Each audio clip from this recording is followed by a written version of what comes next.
Hello all, it is the Voodoo doll from Noir Grimoire. It's been a while, I haven't been on here in a long time. A lot has developed that's positive and a lot of new things in the shop. One of the new things is we have a new version of our crystal charged deodorant.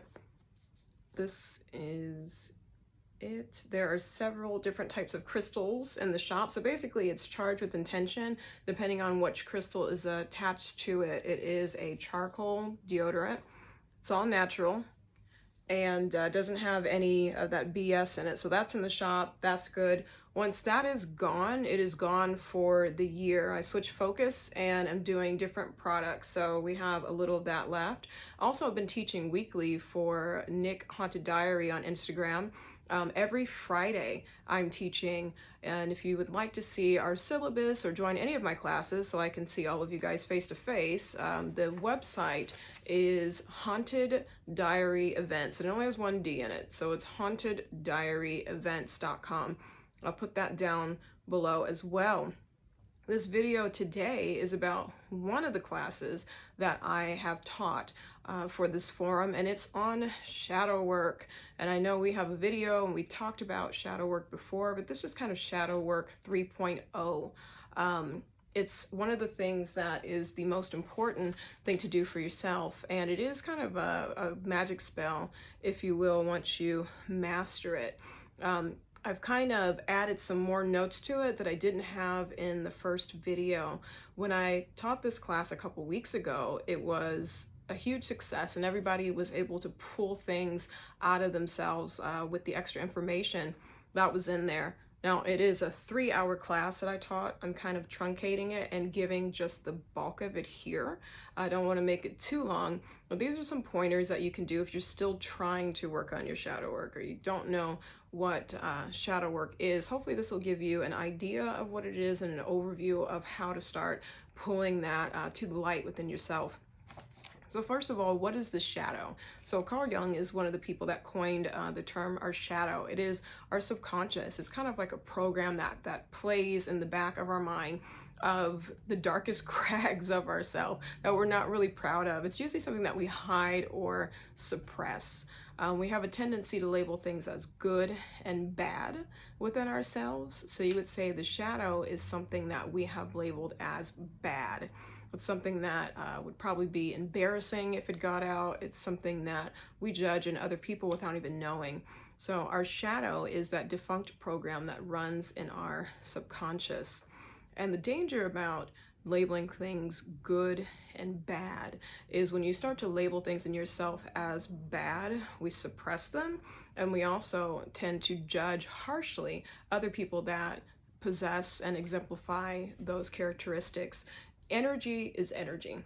And, you know, we use the term black magic, white magic, but energy really is energy. And it's no different when it's in here. If it's something that's negative within us, it's an energy. It doesn't mean that everything about us is negative. And just on the same token, all love and light. Nobody is all love and light. And that's such a dangerous, dangerous way of thinking, because when you don't allow yourself your shadow, you don't allow anybody else to have theirs either. You're super judgmental and you tend to, condemn people erroneously because you haven't dealt with your own shit. The all love and light thing, one example I can give, candles are going crazy. One example I can give for all love and light is Ellen DeGeneres. When she had her fall from grace, everyone started speaking out about basically her just being human. You know, if the woman has ever had a bad period and went to work in a shitty mood, all of a sudden she's Satan. So she had this fall from grace. She's lost her TV show because she allowed people to label her as the all love and light, that kind of egotistical thing in her. She went after that hard, the all love and light, all positivity, all good vibes, and no human being on the planet can reside in that energy 24/7. You just absolutely can't. So by trying to live in that all love and light, that's a huge indicator that someone has extreme, deep, deep, deep shadows and suppression. I'm telling you, find the happiest person in your life, someone that's always happy. They're never in a bad mood. They have some deep, dark shit brewing in the background, and that is a fact. because nobody is all love and light, and their darkness is probably so dark that they suppress it because they know that it's not socially acceptable, whether it's anger or rage, whatever it is. There's something there in that love and light person, and I bet you if that person was pushed to a certain degree, they would probably be a really nasty person, down near sociopath or serial killer, because they have that switch. So this is what I worked with my students to do, is identifying our shadows and learning how to vocalize those shadows, give them voices, and work to resolve them. Acceptance is one of the biggest things that is going to help you moving forward. One of the first things I had my students do is I had them write a list. So the list was, write down the most negative things about yourself, your most negative qualities, whatever it is, whatever other people have said to you, whatever you feel about yourself. Write that list down of your negative qualities, and don't hold back. Let anything that comes to your brain, write it down. Whether you think you're ugly or you're manipulative, you're a liar, you're conniving, whatever it is, write it down. Because those are the things that we project onto others, and those are the things that we attract in our life by trying to suppress it. If we don't acknowledge that sometimes we can be very conniving or vindictive or mean, we will attract people in our life that are that, because we're suppressing it. It's something that's running in our brain in the back, and we attract that unconsciously, and sometimes we end up being abused by our own neglected shadow. The next thing I had my students do was write a list of the negative qualities of their arch nemesis. Now, we all have someone in our life, most likely, that we don't get along with in the best way. Write down all the negative qualities that that person possesses, whether it's, they're arrogant, they talk too much, they laugh too loud, whatever it is, write it down, because that we're going to use later to identify some of our own shadows. So write a list of the person that you're having the most contention with in your life and write down their negative qualities. Now we're going to look at the 4 archetypes. Now, this is work by Robert Moore that I use religiously in my teachings on shadow work, and he breaks it down into the 4 archetypes. These are the ones defined by Carl Jung, but he goes a little bit further to define their shadows and the qualities of each one. So the 4 archetypes you have the warrior, the king, the lover, and the magician. So we'll go over the qualities of each archetype, and then we'll talk about their shadows. So I have some notes here because nobody has time to memorize all this shit. So I'm going to read from my notes. So the qualities of the king are blessing, inclusive caring, centering and calmness, power, order, and provision. The qualities of the warrior are service, protection, focus, discipline, boundary formation. The qualities of the magician are healing, wisdom, contemplation, transformation. And the qualities of the lover are joy, community, intimacy, erotic sensuality. Those are the qualities, the strong qualities of each archetype. So now we're going to go over the shadows of each archetype. So the shadows are obviously the opposite, the bad things, and you can have 2. They're bipolar, so you have one and then the other. So for our king archetype, our 2 shadows are going to be the tyrant and the weakling. So when you're deficient in your king energy, your shadow as the tyrant is you're overbearing, need to micromanage every single thing. Or the weakling, you're a victim. The weakling is someone that can't speak up for themselves, that can't create clear boundaries. That would be the weakling. For the warrior, our 2 shadows are going to be the sadist and the masochist. You're either causing pain or you like pain. So those are the 2 shadows of the warrior.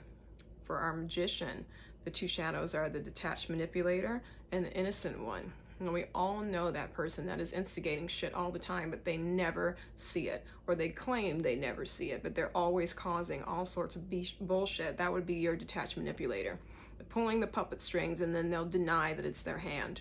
The innocent one is the same thing. The innocent one is, I didn't do anything, I'm always a victim. They could be the most negative person and then flip it and project it back on the other person. Our lover archetype and our 2 shadows are going to be the addicted lover and the impotent lover. Now, the addicted lover may be the one that is super clingy, and then the impotent lover may be somebody who is super detached or not vocal about just what they need and how they want to be loved, and maybe not even know how to love. So let's go over the characteristics of each archetype so we can figure out exactly what each one is and where we're strong at. So our king archetype, I will read this. If you are strong in king energy, you have to ask yourself one question: when did I last bless or affirm another person? If you are strong in that king energy, you're always giving compliments. You're always able to tell people the value they bring in your life. If you are not sufficient in your king energy, then you're maybe someone that has a hard time telling someone that you appreciate them, that they're a hard worker, that they're a great person, that they're a great partner. It's hard for you to give compliments, and it may even be hard for you to accept them. If you struggle with this and it's an effort, then you're definitely deficient in your king energy. Most of the men on the planet are deficient of king energy. It's, gay if they give too much praise or attention to another male, and I think that's very sad. It's something that I wish to see as a thing of the past, is men not affirming other men. Men need to build up and affirm other men. That king energy has just been amiss due to our society and how we treat men showing affection to other men. So our warrior energy. Without the warrior, there's no motivation, no energy to access your goals. The warrior energy defines the I am and I want in your life. When it's immature, undeveloped, and uninitiated, this energy causes all sorts of trouble, from passivity to rampant aggressiveness and violence. And that seems to be like a huge pandemic in the world right now too. A lot of angry men running around here not even knowing why they're angry. Their warrior energy is just completely out of whack. When there's a shortage of warrior energy, there's a failure to defend your boundaries in relationships, especially intimate relationships, your lack of focus, and absence of clear goals. That's really, I feel like everybody kind of suffers on that from time to time, but the warrior energy is a big one. If you're not succeeding in business and life, and you can't make clear goals about your 5-year plan, 10-year plan, 20-year plan, you would want to visit the archetype of the warrior and see how you can add more energy and oomph into that. The magician archetype. The magician has to do with moving from mere knowledge to wisdom. It's used of healing the self and your community. If you're strong in the magician quarter, you'll be the sort of person who uses this intuition in the service of others. For instance, if there's a problem that's facing someone, are you able to help them come up with a solution? Or are you always the person that needs help? Are you always the person that never knows what to do? You're always calling your mom, your best friend, or are you the one that everyone calls? So that's how you figure out if you're deficient or sufficient in your magician energy. The lover energy. Are you in touch with your feelings? Can you express joy, pain, anger, or fear? Do you bottle up your emotions? Are you able to ask for what you want sexually? Are you able to define your relationships? A lot of people aren't able to express what they're feeling without it either going way over to the left and getting angry, or being the innocent one. It flies all over the place when your lover energy is out of whack, and I feel like that gets muddled with some of the other shadows, kind of. Either you're the masochist or the sadist, all that shit kind of goes into one when you are deficient in your lover energy. So what I would like you to do is, if you wrote that list down of your negative qualities, of your nemesis's negative qualities, go back and write down what each shadow is. So if you are overbearing and always yelling at your children, then you know that is a king archetype, and that's the tyrant shadow. So next to that quality, I yell at my kids all the time, you would write down tyrant. Look at that list and write down the shadow of each negative quality. And what I found in my class is when they wrote down their arch nemesis, and then their negative qualities. The reason that person was their arch nemesis, it's not because they were so different, it's because they were so alike. They had the same shadows. So if they wrote down 10 things and 7 of those 10 things was the tyrant, their arch nemesis had about 7 tyrants on their list as well. And everybody got a laugh about it because we feel like, I don't have anything in common with this person, that's why I'm arguing with them. But it's usually the opposite. You have everything in common with them because it's your shadow. You guys have shadows. They're outwardly living. They're a tyrant, they're an asshole, whatever. You may be suppressing yours and be nice all the time at work, but that is why you guys are having this clash, is because that is your shadow, but that's their outward personality. Normally, that's how it works. Even in relationships, that is how it works. Being triggered. A lot of times our nemesis will trigger us at work, or it's our mother, or whoever the person is, and wherever we encounter this, we usually get triggered. Triggering is a mirror. And let's explain in depth about triggering. When someone triggers something in you, that is your problem, not the person's. Because if they're triggering something in you, it's either something that is inside of you that you don't like about yourself, or there's an experience that you've had where you have felt that way before and you didn't like that experience. Either way, it's not that person's problem. And I know that that's really hard to grasp, because we say how other people treat us has nothing to do with us and everything to do with them. And that's so hard to grasp, especially in this day and age when everyone is, uptight and this COVID shit. It's hard to kind of give people a pass, but it really is the truth. When you're triggered, it's either something you're, suppressing in yourself, or an experience that you have had that you have not fully come to grips with someone did something to you and you didn't like the way that felt. It's either I hate myself or I hate that I had this experience. It has nothing to do with that person. So when trying to work through our triggers, we need to break them down.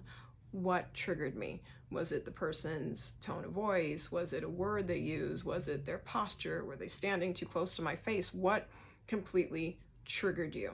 And then working backward to see, when was the first time I had this experience? Was it someone that made me act this way because they put me in a situation? Or was it someone that treated me this way in a situation and I was helpless to protect myself?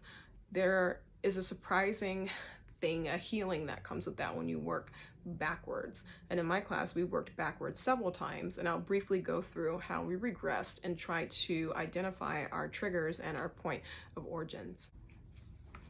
There are 2 important things that happen when we are triggered. You have 2 options. You can absorb or you can project. Projection will fuck you up every time in every relationship that you've ever had. Projection is the worst thing that you can do. When we absorb our triggers, we accept, I'm triggered, I'm upset.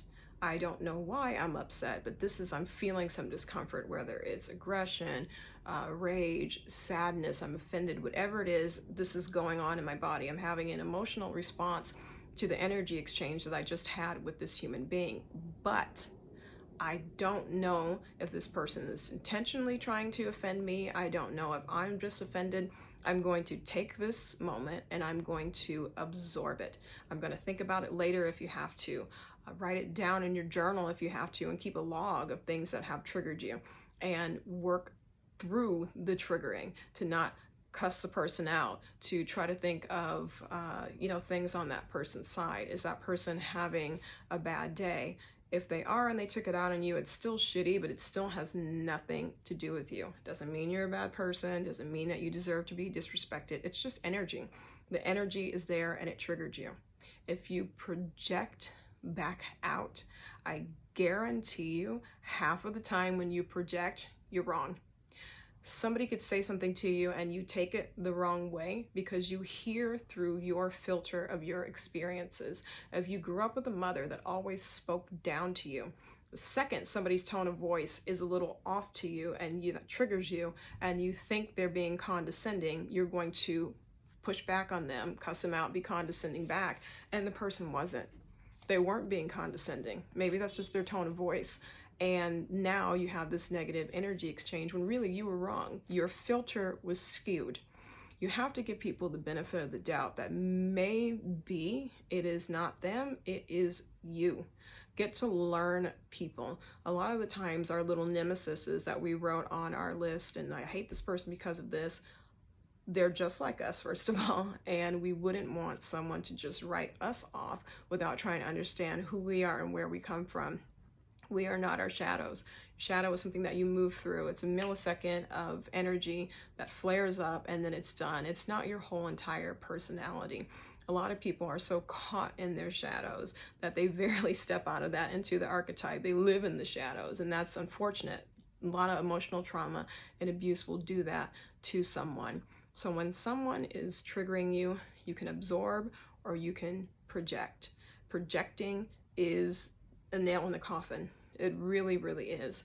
Seek to ask someone, not understanding your tone of voice, or I'm not understanding this. Can you, explain to me a little bit deeper? Sometimes we can't do that. Sometimes it's someone in traffic flipping us off, or somebody being an asshole in the store, and you just have to let it go and whatever. But if it's an intimate relationship, I implore you to talk to the person about it instead of projecting back and ruining a relationship that probably didn't need to be ruined, because half the time you're not even mad at that person. You're mad at your mom, or you're mad at one of your shadows, or your dad, or whoever it is. So we'll work through trying to identify the source of our trigger points and our shadows.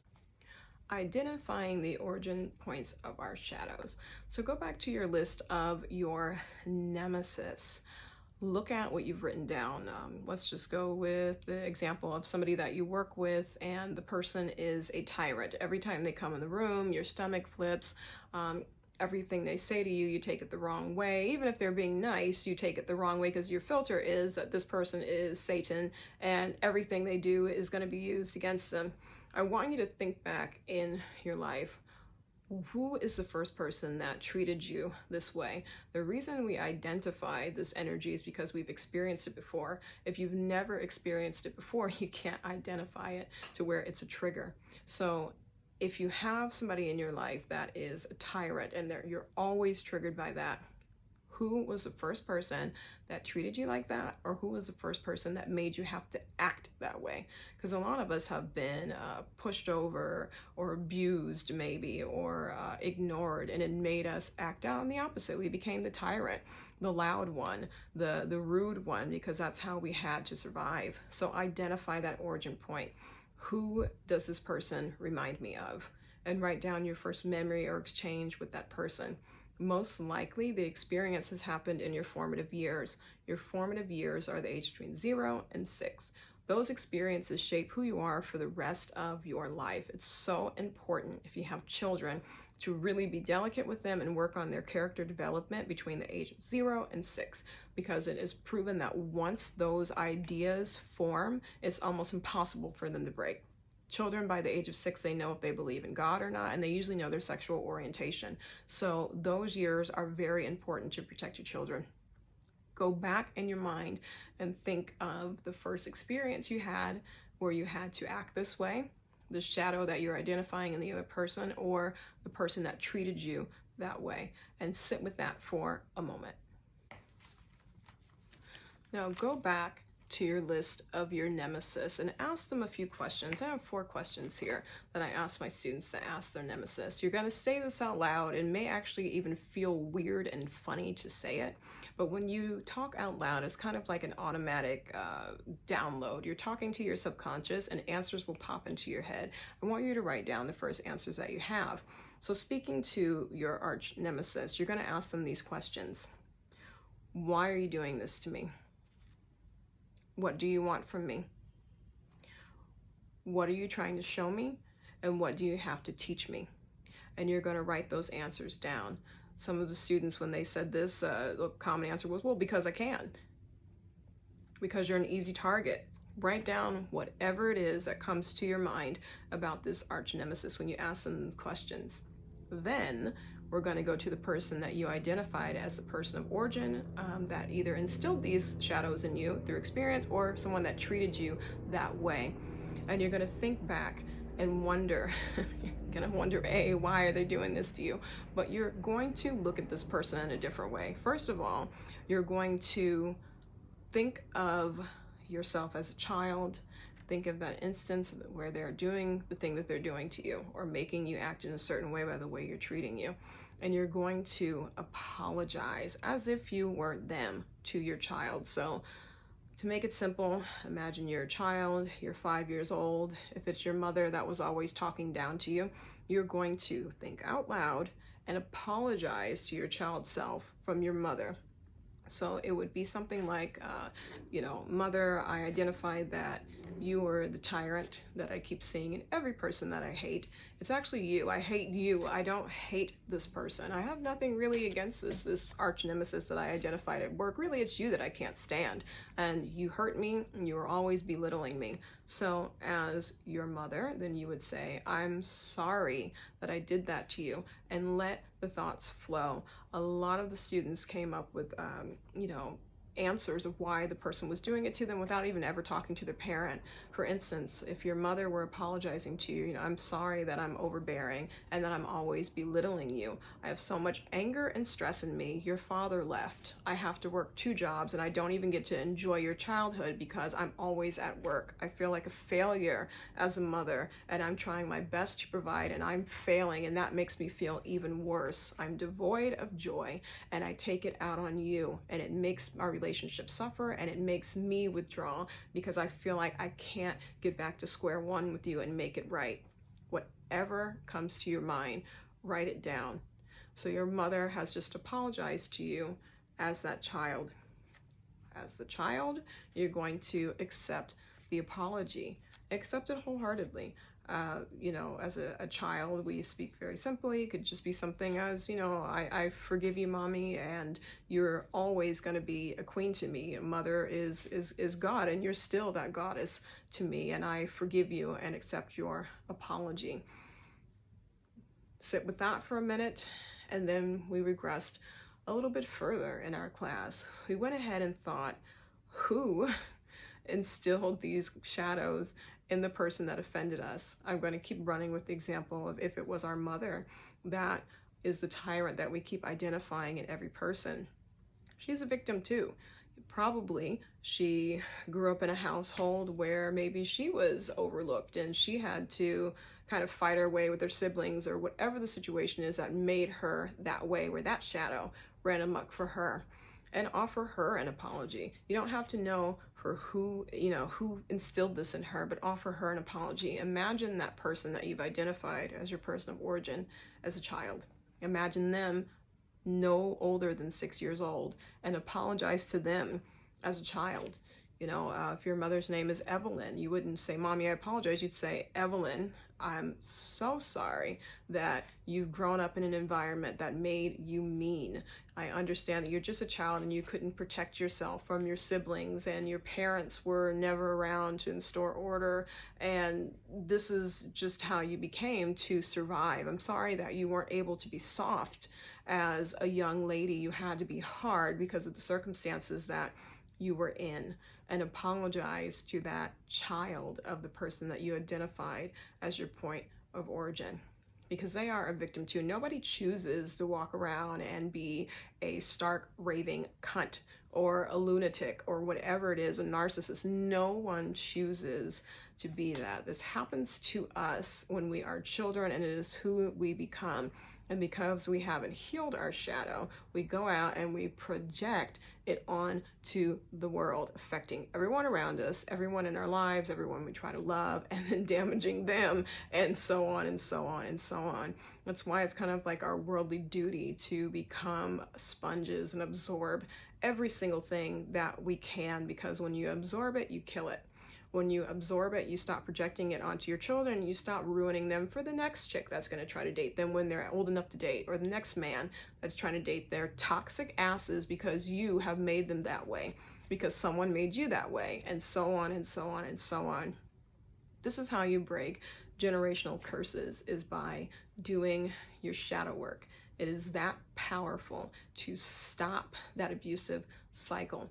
You have to accept what happened to you and know that it is yours. Own that it is yours. Doesn't make it right, doesn't mean that you enjoyed it, but it is yours. It's not everybody else's shit.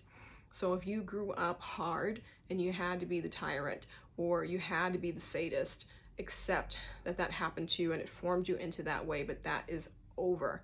I have a really, really good quote by Nelson Mandela that I thought was really poignant in this, and a lot of us are in the same situation. Mandela said, "As I walked out the door toward the gate that would lead me to my freedom, I knew if I didn't leave my bitterness and hatred behind, I'd still be in prison." How many of us are still in prison? You're not a child anymore. You don't live at home. Your mother can't abuse you anymore. You're no longer in high school, and you're not being abused in high school anymore, but you are still in that prison because the shadows that you developed from those environments and circumstances, you've carried that toxic shit into your adulthood, and you're bleeding it onto every single person in your life that had nothing to do with the shit. They weren't there. They weren't beating you up. They weren't berating you. They're not your mother. They're not your father. They're not whoever the hell it is that instilled this shadow in you. They are not them. So it's time to absorb these shadows, shine light on them, and allow ourselves to have that. Instead of trying to hide our shadow, you meet someone or you have a friend or whatever it is, talk to them. Say, you know, I'm not always the easiest person to deal with, and I understand that.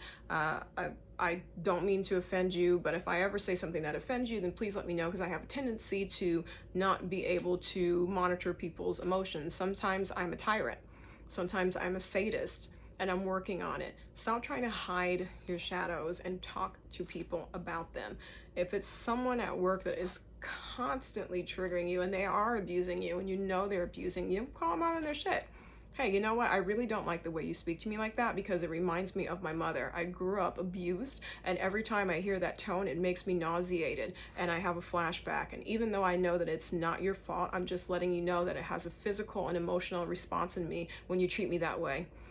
They will stop so fucking fast. Now, first of all, you have protection at work because you have human resources, but a lot of people are not used to hearing that. They're not used to hearing that sort of honesty, that I've been abused and you remind me of my abuser and it really triggers me. They'll stop so fucking fast. Most people, like I said, do not intend to be a fucking raging cunt or a lunatic. That is their shadow.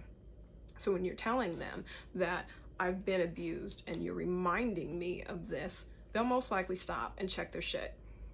They will most likely stop. And if they don't, then whatever. Do whatever you have to do with human resources, but start vocalizing that and letting people know that it triggers me. I'm not blaming you for this trigger. I'm just telling you I have this trigger and I'm trying to work through it, but I have an emotional response to your tone of voice and I don't like it.